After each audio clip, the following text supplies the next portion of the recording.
to Sacramento Film Works, where we discuss all things film here in Sacramento. I'm your host, Craig DeLuz. And I'm your co-host, Amy Henry. We are so glad that you've joined us today. We've got a really exciting show. You don't want to miss it because we're going to be talking about the business side of filmmaking. This is something that everybody really does need to know about. So hang on, we'll be right back.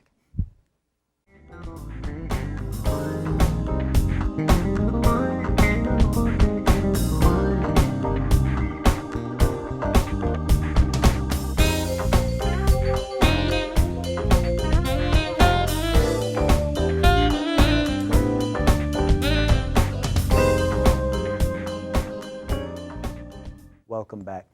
Now, you know, Amy, when you think about putting a film together, there's certain things you think about. You think about, okay, I need a cameraman, I need a script, I need actors. How many people actually think, maybe I need to get an attorney? Yeah, I don't think many people think about that, especially if you're a creative person. There are those that will think about putting a plan, but usually you're so passionate about what you're going to write, what do you get to act, what you're doing, that the plan kind of just becomes what it is. Right. So today's show is going to be really exciting. I'm excited. It's going to be great because we have with us entertainment attorney Lindsay Spiller, who's going to talk to us about the business of the business. Yes, I love that. Welcome, Lindsay. Nice to be here. Thank you for being with us. This is awesome. Thank you. So now, when I think of attorneys, I think of, tax attorneys, I think of criminal attorneys. How does someone become, or how did you become an entertainment attorney? Well, I actually became an entertainment attorney through my love of sports initially. I went to undergraduate school at Berkeley and happened to know Lee Steinberg, who was the inspiration for the movie Jerry Maguire.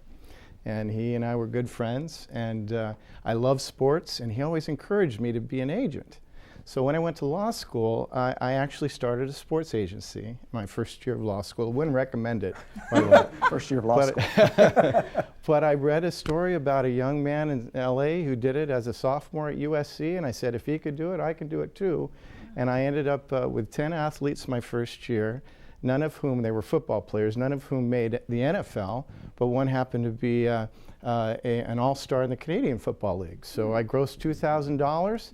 I almost failed out of law school. My dad was ready to kill me, but I was a sports agent. So you survived. I survived. Yeah. And that led to me actually putting myself through school working in an international sports marketing company. I went to law school at, at Georgetown in Washington, D.C. Okay. And there happened to be an international sports firm there by the name of Advantage International. And so I worked as an endorsement contract negotiator and for elite athletes, John McEnroe, Dan Marino in football, Herman Killebrew, and Steffi Graf in tennis, John McEnroe and the like. So I had a real education as to how to negotiate contracts. That led ultimately to work in television, and then I took a weird detour, Craig and Amy. I loved sailing, and I would sail on weekends in the Chesapeake Bay. And I decided, I had an opportunity to sail from New England to the Caribbean, and I left all my sports world behind and decided to become a professional sailor. So I know what it's like, artists, to follow your passion. So that's exactly what I did. I became a professional skipper, and if we had met 15 years ago, it would have probably been on a boat. Wow. But the way I got back into the law... Your sales, they changed. Yeah, right? my sales changed. changed. Exactly. The way I got back into the law is one of my sailing buddies had a legal problem. Knew I was a lawyer, but non-practicing lawyer, and asked me to help him with it. And I did. And I found out I really enjoyed it. And so I said, well, maybe I could, sailing I was getting a little burnt out. So I hung up my shingle in Jack London Square, thinking that I'd go back into the sports world. But who would knock on my door but musicians? Because I also play a little jazz guitar, and I knew a lot of musicians. Okay. So they wanted to place music in film and television. And so I started calling up producers in LA, music supervisors in LA. And lo and behold, a year later, I was an entertainment lawyer. So what I do now is 60% of my practice is in film and television.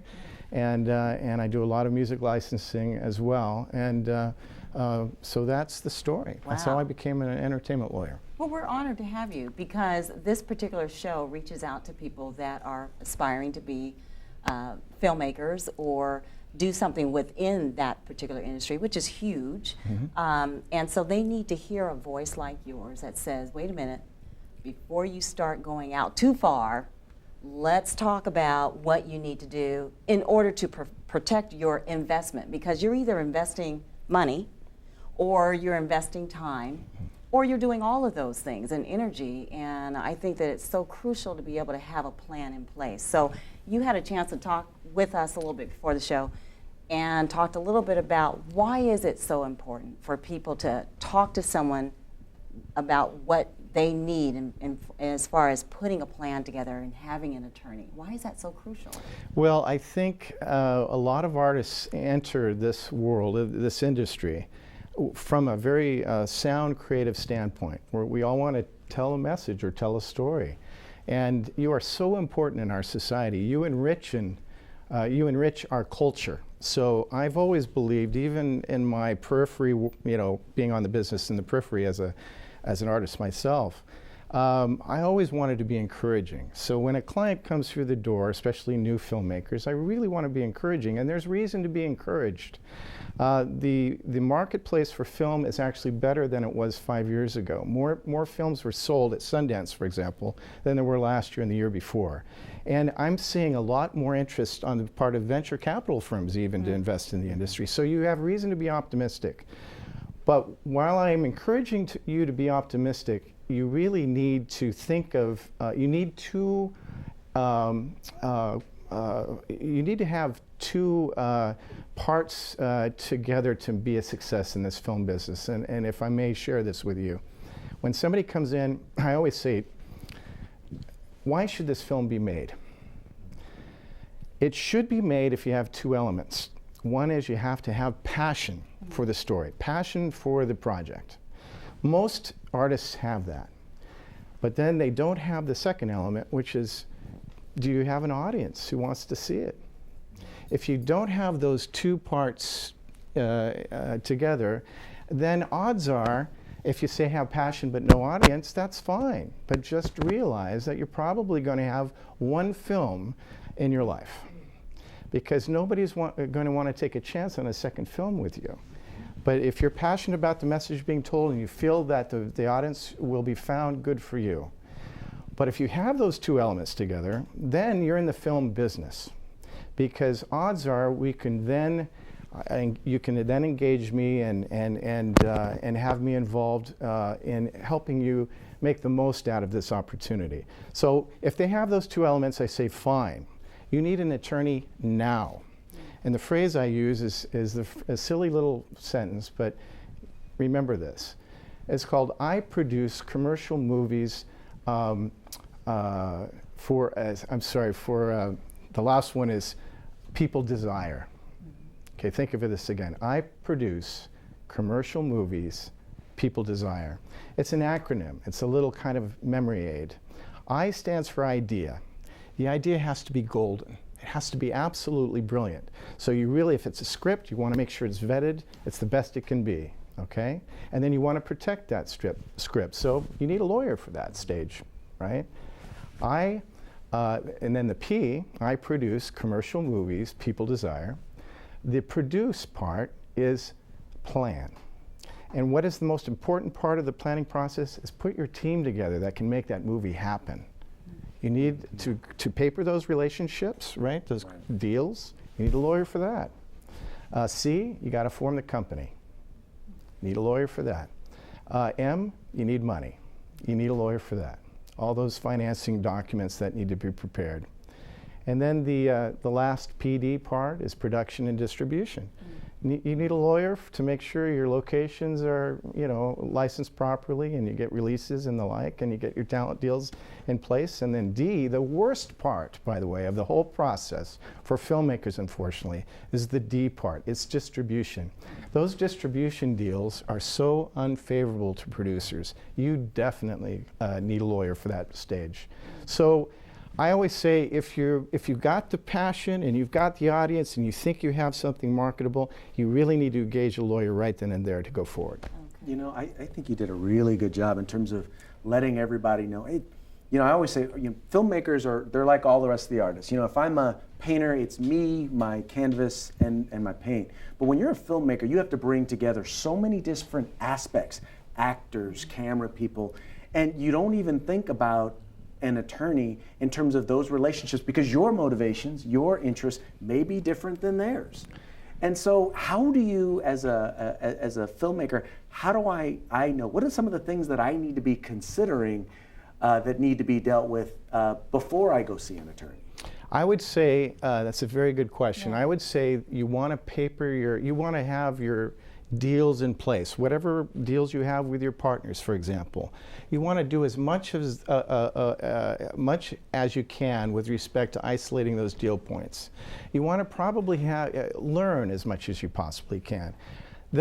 What I find most filmmakers do well is the creative part. They know how to produce a film, but then they're clueless with respect to how does it get to the marketplace. So I would say educate yourself as much as possible as to how that actually happens. Who do I need to know? And by the way, it's really incumbent upon you to know as much as you can now, because the beautiful thing for filmmakers is that unlike before, technology has allowed you now to reach the end user. You can do it digitally. You can certainly do it even reach out to foreign distributors.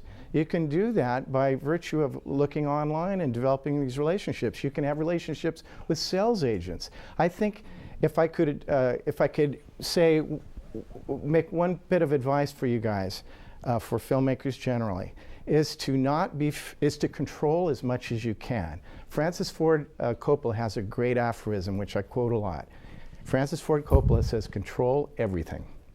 So you may not be able to control everything, but control as much as you can, and that includes trying to do as much distribution of your product as you can. And the importance of that, why is that so important? Well, because you have, in the traditional distribution world, you have many hands involved, right?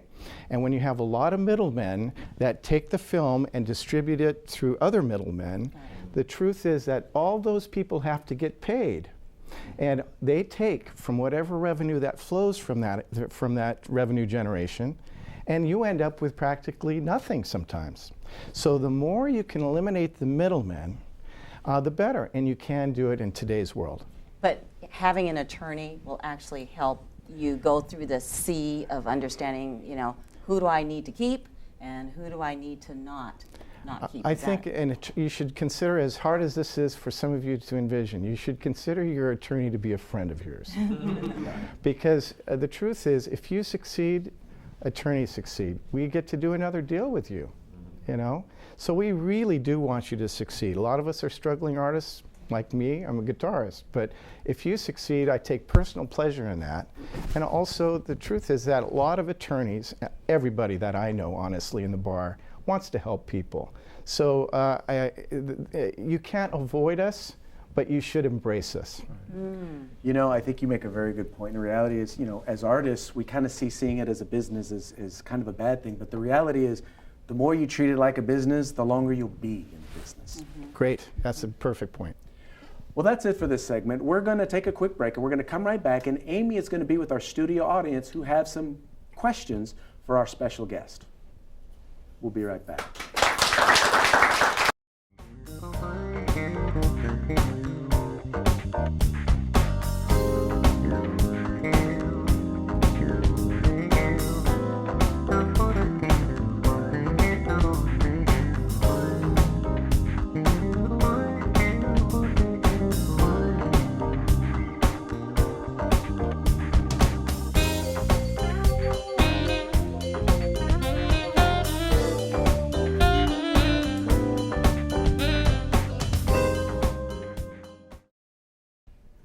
And welcome back. We're in the studio with our audience. They've got some wonderful questions that they want to ask our entertainment attorney. So we're going to get started with our first audience member. And your name, sir? My name is Jason Savorn.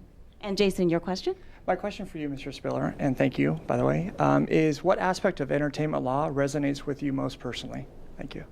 Thank you for the question, Jason. Music. I'm a musician, and I started in my practice primarily as a music licensing attorney. All right, and we've got another question over here. Your name, sir? My name's Mike. Mike, what's your question for Mr. Bill? What kind of qualities should I look for when I'm looking for an entertainment attorney? Great question, Mike.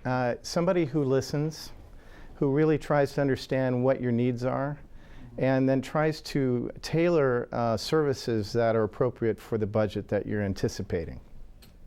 Very good. And sir, your name? Ed, Ed, and what question would you like to ask? I was interested in knowing whether entertainment lawyers like yourself are willing to take compensation on the back end for screenwriters that don't have a budget, and is this a good option for beginning screenwriters? I would say that, there's that old adage, you get what you pay for, There are a number of attorneys who, however, want to give to the community. For example, I'm a member of the California Lawyers for the Arts, and I do donate a lot of my time for panel work, advising, holding workshops for filmmakers, for example, that is donated. And I also do reserve a certain amount of time for pro bono work. I will tell you, though, that given the economics of law practice, it's unlikely that you'll find a lot of good attorneys who can afford to do that, who really could take back-end work, unless you're a friend or the project has such appeal that the risk would be less. So you should probably anticipate not many attorneys would want to buy into that, but there's no harm in asking, and I think your first step would be to talk to California Lawyers for the Arts. Again, California Lawyers for the Art. One more question we've got. Hi, thanks for coming. And your name? Anna Badalian. And Anna, what is your name? Yeah. Your question. My question is, what do you look for in a client? Anna, I look for honesty. I look I try to size them up from the standpoint, or do they need my services for one thing? So I always give an hour consultation free, just to find out about them, find out about their history, find out about what their true needs are. I look for honesty, integrity, someone who really, truly needs me, and then I try to help them. And one last question. And your name? My name is Bridget Bess. And Bridget, your question. How do you handle competition in your industry? Good. We all have competition in life, don't we, Bridget? So the truth is, the entertainment bar is made up of wonderfully collegial attorneys, I have to tell you, especially in Northern California. I think it's a special breed up here. We're really more into helping each other than we are into, we're obviously competitors, we obviously want clients, but there's enough work to go around. And what I find particularly nice about my colleagues is if I have a project, for example, that is a little bit out of my area of expertise, I'm perfectly content with trying to reach out and have them come aboard to collaborate with me. That's happened more times than I can count. So I think I'm just lucky to be in that world as far as the bar. One question that wasn't asked by the audience that I wanted to make sure that we hit had to do with the issue of copyright. I mean, as filmmakers, we always want to make sure it's a long process, and we want to make sure that we protect our work. What are some of the things that we have to consider when dealing with copyright issues? The truth is that if you go into a meeting, there's no guarantee. I'll just tell you. They might, but to protect yourself as best you can, if you're a script writer, for example, or have a story, or have a treatment, for example, treatment stage, you can protect that. You want to register it with the Copyright Office, you go to copyright.gov, you can do it yourself. You also want to file it with the WGA, your treatment or script or whatever. That's something that the WGA is known to keep an archive of all the work that is being created. And it's just a way of saying, I did this first. But when you go into a meeting, I think the best way, you'll want to give somebody an NDA, right? Nobody will take a meeting with if they are required to sign an NDA, just know that. So if you're doing a television work or something for television, for example, they won't talk to you. It's too risky for them to sign an NDA. But one thing you can do is keep a record of all correspondence, So you can always say, hey, I talked to these guys before they created the feature that looks quite like my script. And also bring in your lawyer. CC your lawyer on the correspondence. That makes them think twice about taking a script and infringing upon it. Great. Well, fantastic. Look, I'm sure our audience would like to know how to get a hold of you should they need your services. So how can folks reach you? First, I want to thank you. This has been a delight to work with you and Amy, Craig, and thank you, studio audience. I'm in San Francisco, and you can look me up online. My name is Lindsay Spiller. My firm is Spiller Law. My website is spillerlaw.com, and thank you for the ability to make a plug. Everybody, Lindsay Spiller.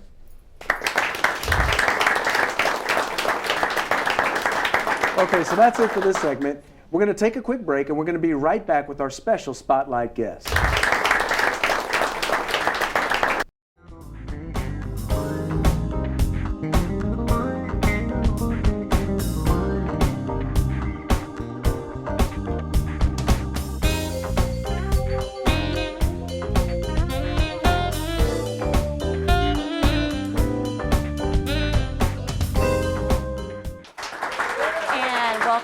We are so glad you're with us. Well, this is a really exciting part of our show. We have got a wonderful spotlight guest with us today, and he is a local filmmaker, and I'm so excited to bring to you Sean Farrington. Sean, welcome to the show. Thank you for having me. Thank you so much. Well, this is exciting. It You're is. doing film. Yes. Okay, so we've got a lot of different types of filmmakers that are watching the show, from the novice to those who have done a few. They've got a few under their belt. I would like for you to talk to us a little bit about how you got started and maybe why you got started a little bit. So share with us. I got drug into it kicking and screaming. Actually, I did. It's true. I had, matter of fact, it kind of started here. Here? Yes, right at here. Access. Yep. I was forced to start up a video ministry for the church I was working at, right? Yeah. And I didn't want to do it, but I was a tech guy, so guess what? You get to do it, right? Yeah. So I come here for a few classes and learn some of that. And I was just talking about this earlier. I fell in love with the idea of how you present a frame, and just if you move the camera just this much, you ruin the frame. There's magic where you put it. You know what I'm saying? And I love that. I just love the concept. The concept of capturing. It's magic. It's a magic show. I mean, it's literally, it's like if I wanted to position you right now with a camera, they'd know it's you. If I went this way, they'd know there's an audience. And I love that what I present on that frame is what people will accept. They'll just accept it. Yeah. We'll see. So that started your desire for the art of filmmaking. The art of filmmaking. And then plus I love to write, so I started writing screenplays and going from there. Okay. So let's talk a little bit about your feature film that you were able to write, as well as, did you direct it? I did, yeah. Okay, so the name of that is? Splashed. Splashed. Yes, past tense, splashed. Okay, S-P-L-A-S-H-E-D, Splash. Yep. So what's the movie about? It's about a female bodyguard who takes on a client who carries around a satchel full of secrets. And those secrets get her involved in a battle over a shipment of girls. A shipment of girls. Yep. Explain. Intense. And that's what everyone says about the movie. It's intense. But yeah, she comes to this point of a dilemma where she has to choose between saving her own daughter or rescuing a shipment of girls. Really? It's a battle between sex traffickers. Oh, wow. Which, by the way, we're in Sacramento. Sacramento, as we know, is one of the, sadly to say, number two. One of the, top cities where that is happening. Yeah. And there's a great organization out there that is helping to curtail that. So this is a really interesting, on-topic type of a movie. We're going to take a quick minute. I'm excited because you get a chance to actually see a clip of Splash. So let's take a look together. That's all it was. No audio. You saw the ads on TV. A new career starts here. As long as you follow her rules. When I take these jobs, I specifically ask, will there be any criminal activity? My rule, Timo, I do not protect criminals. Aren't we gonna need that? I don't do guns. A girl with one rule. You sure have lots of rules. You're really Joel's bullet catcher. I'm a simple girl with simple needs. Personal stop, birthday. How you doing? I'll find and destroy you and your family.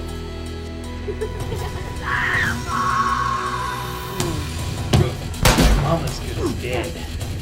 one to protect you is Darwinian beauty. Girls are gone tonight. It's a one-night operation.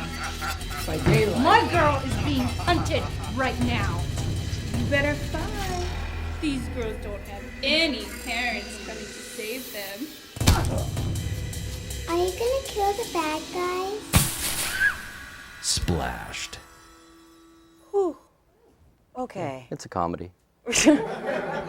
I'm like, okay, let me breathe. Because, I mean, it literally, especially when you started to show the girls, I just kind of, you know, can't, that's hard. Hard to stomach. Yeah. So that was awesome, by the way. Cool. Awesome. Right on. Thanks.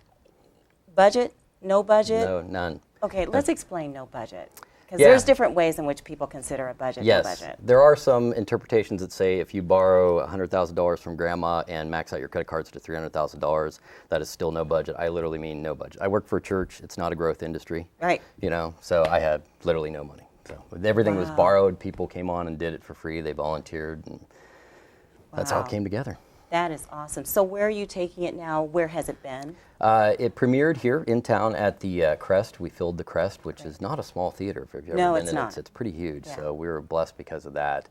And now it's going to film festivals, domestic and international. Fantastic. Well, Shauna, I thank you. Your plan has come together, Yeah. and we really wish you best success. Thank you so much, especially for putting out a movie that's exposing what's really going on and enlightening the eyes of people that this is really happening. We need to do something about it. Cool. So I appreciate it. Thank you for Thanks having me. for coming. All Thanks. right.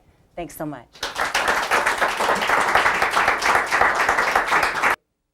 Well, that's it for this episode of Sacramento Film Works. Sacramento Film Works is a project of the Northern California Filmmakers Coalition in partnership with Access Sacramento. We'd like to thank our special guests, filmmaker Sean Farrington, as well as entertainment attorney Lindsay Spiller. I'm your host, Craig DeLuz. And I'm your co-host, Amy Henry. Thank you so much for being with us. This was really, really exciting. I'm really glad we had a chance to not only learn for us personally, but also to bring something to you that's really going to affect your business so that you can be the best filmmaker you can be.